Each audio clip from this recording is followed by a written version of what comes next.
देखिए नीट 2020 का है, चूंकि अलग अलग उसमें बीच में सेमेस्टर में एग्जाम होते हैं ना, उसमें किसी का पार्ट का होगा ये क्वेश्चन। इसमें लिखा है सितंबर 2020, लिखा two particles of mass 5 kg and 10 kg respectively are attached to the two ends of rigid rod of length 1 metre with negligible mass.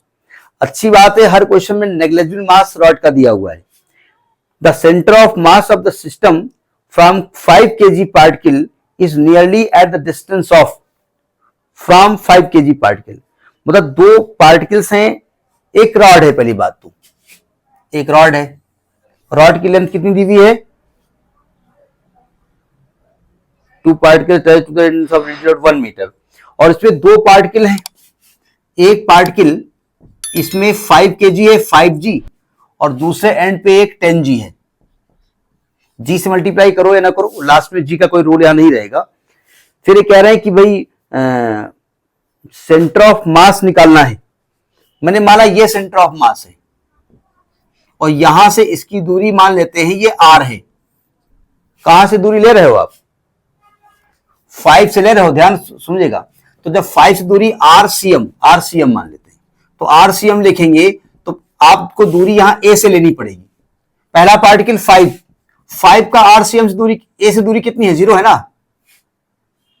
Plus दूसरा पार्टिकल 10, इसकी दूरी कितनी है? 1 अपान टोटल मास 15। तो RCM इज इक्वल टू 10/15 यानी कि 2/3 metre. 2/3 metre option में दिया है, सेंटीमीटर में तो 2/3 0.666 मीटर आएगा। तो 60, अब देखो 66 सेंटीमीटर आ सकता है या 67, नियमता 67 आएगा। तो अगर आपका 66 भी दिया हुआ है 67 भी दिया है तो सही कौन होगा? 67, क्योंकि जब राउंड अप करते हैं तो 0.67 मीटर लिखते हैं ना, तो सेंटीमीटर में कन्वर्ट करोगे तो 67 सेंटीमीटर आएगा। एक बात और समझ लीजिएगा, जरा समझिएगा सावधान। अगर यही क्वेश्चन थोड़ा चेंज होता, नोट करिए ना इसको। अगर वो आपसे कहते कि 100 सेंटीमीटर की रॉड है ना, और आपसे कहते ये 10 सेंटीमीटर का मार्क है, 10 सेंटीमीटर का मार्क, और यहां से सेंटर ऑफ मास की दूरी निकालो। अच्छा ये तो मालूम है सेंटर ऑफ मास उधर ही कहीं एक्ट करेगा, ये बैलेंस पॉइंट नहीं है, सेंटर ऑफ मास है। अगर मैं ये RCM मानूंगा तो देखो जा ध्यान से, RCM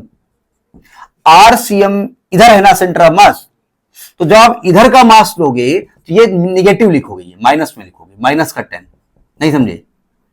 और प्लस वो उधर का जो लिखोगे प्लस का लिखोगे, उधर का प्लस का लिखो 90/15, ठीक है।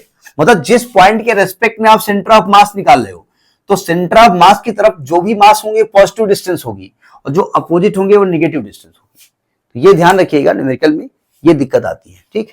तो ये नीट 2020 का क्वेश्चन है, ठीक।